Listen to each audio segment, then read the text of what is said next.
Hello there, I'm Ellen Diederich from Fargo, North Dakota, and I'm going to show you how to stretch watercolor paper today. I have a piece of gatorboard. It's just a little bit bigger than my watercolor paper. This is 140-pound cold press arches. So I soaked this sheet. I'm gonna go get it for you.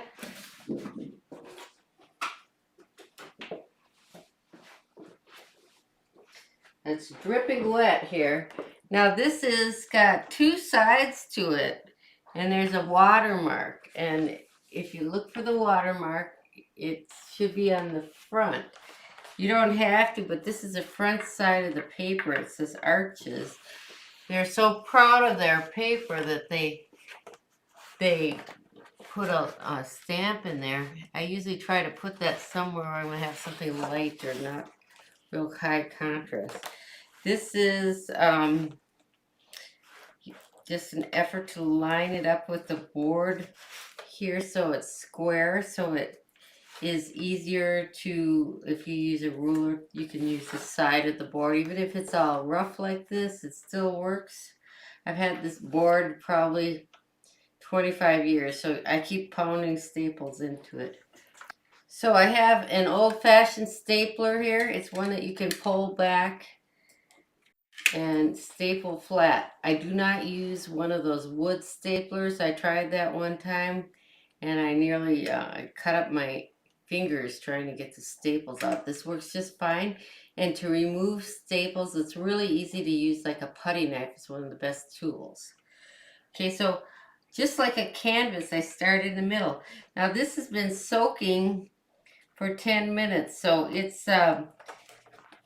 it might expand a little bit if you don't soak it as long, and so you don't want to staple it right away. So I'm going to start in the middle, and I just get 3 staples here and 3 staples here. Now when you say stretching, it really isn't like stretching. You barely pull the paper. If you pull it hard, it overstretches and you'll get permanent dents in your paper. So you don't want to do that. So just enough. And I'm going really close to the edge because anything crooked on here will make a cut, make it harder to paint or to frame the picture. So I can frame over this.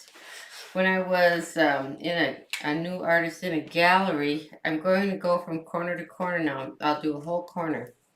They didn't like my staples. They said that I would paint, like, I remember I did this one with a carousel and the little ears at the top were getting cut off between the staples, and I don't really see the edge very good when I forget about the staples. So later I decided to put tape on that. I'll show you that, but I'm trying to keep these from going too far in and mostly straight, and then I'm trying to not get too close to the edge like this one here, because that could rip through. So you want to put it in a little bit,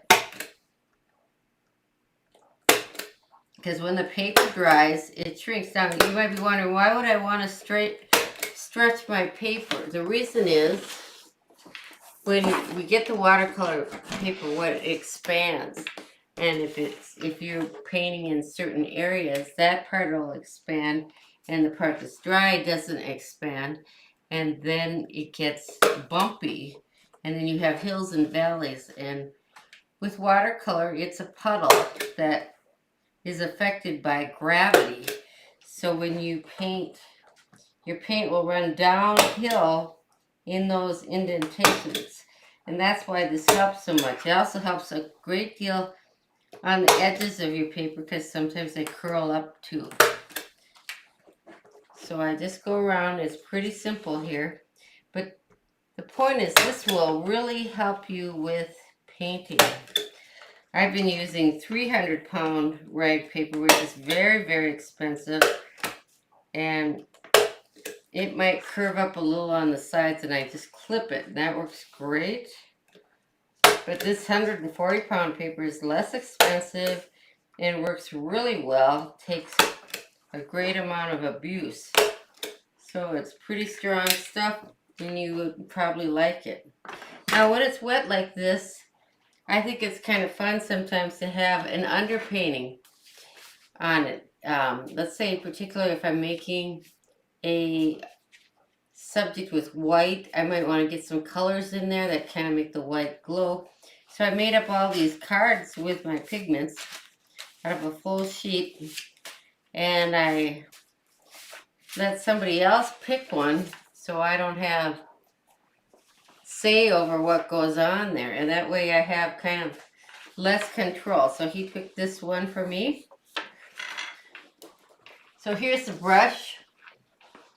I have an 1.5-inch brush, and what I'm going to do is mimic the colors in the space that are on the card. So I'm going to start with this light Scarlet Lake, because I use pure pigments on my card so I can actually use the paints that I have. So I'm going to start here.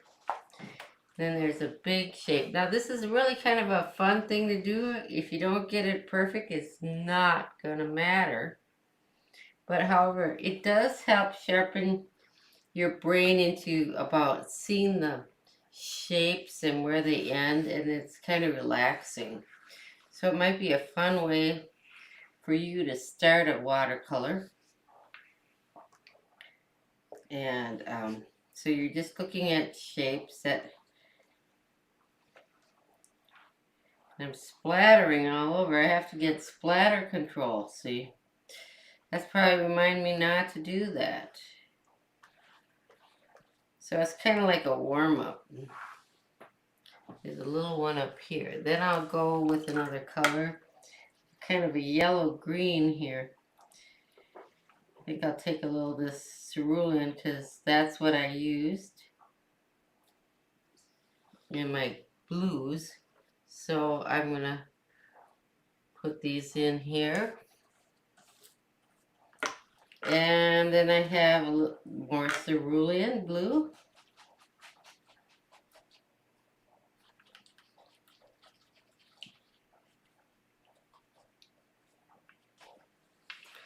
And this makes it kind of fun.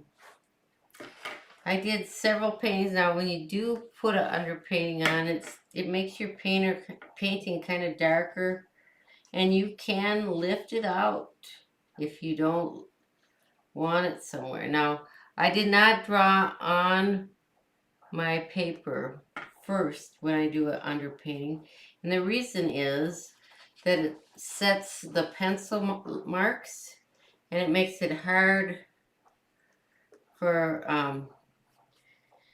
to remove them. So I like to draw on the underpainting afterwards, or after I stretch too. So if I just have a white stretched paper, that's a really good tip to make it easier to erase your pencil lines.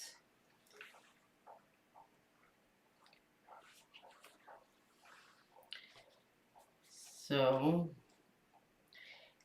and I'm not doing it really dark. And there's just a little bit of a darker blue. I think it's the cobalt. It might be the French ultramarine. Doesn't really matter. But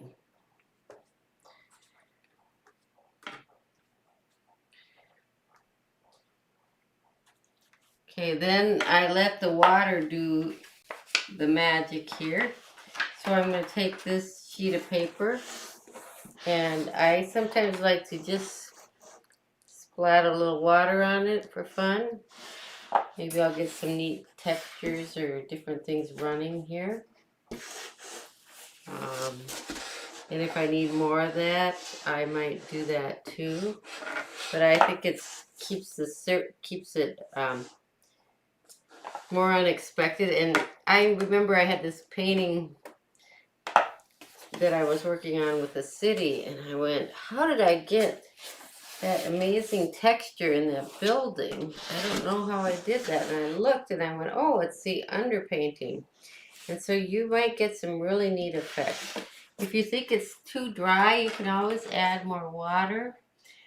This one could have been a little longer soaking, but you can always fool with it a little bit. See there, it's running down there now.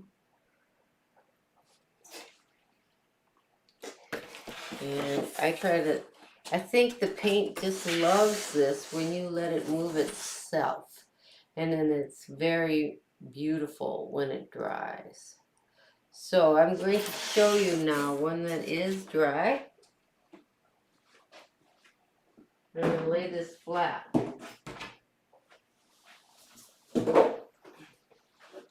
I lay it flat so it doesn't keep running or changing and that there isn't a puddle on one side. Here's one that I did the other day.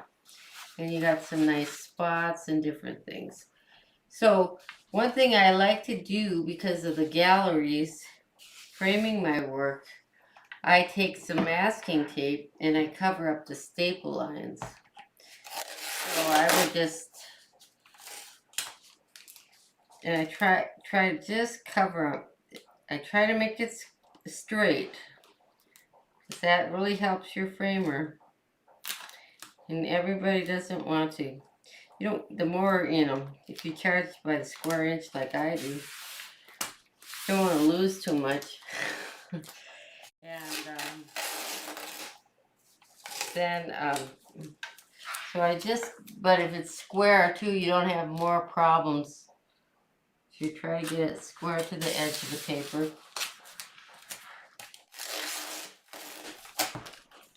Yeah. I'm always a master with tape.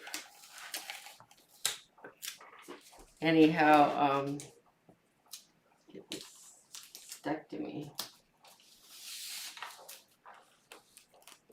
I like some of these dots that happen in this one.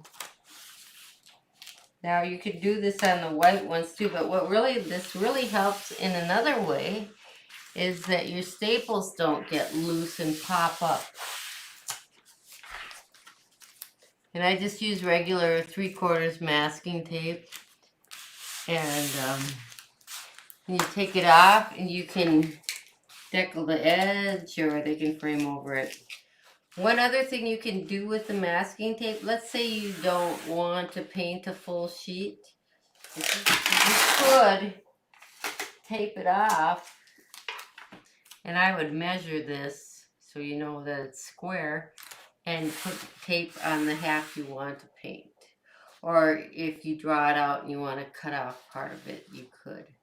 But you could paint this way and then flip the whole piece and paint the other side too. And you can even take the tape off and cut down the middle so there's a little bit of a tab for the mat to go over.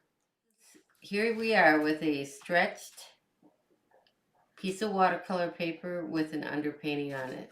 Thank you for watching.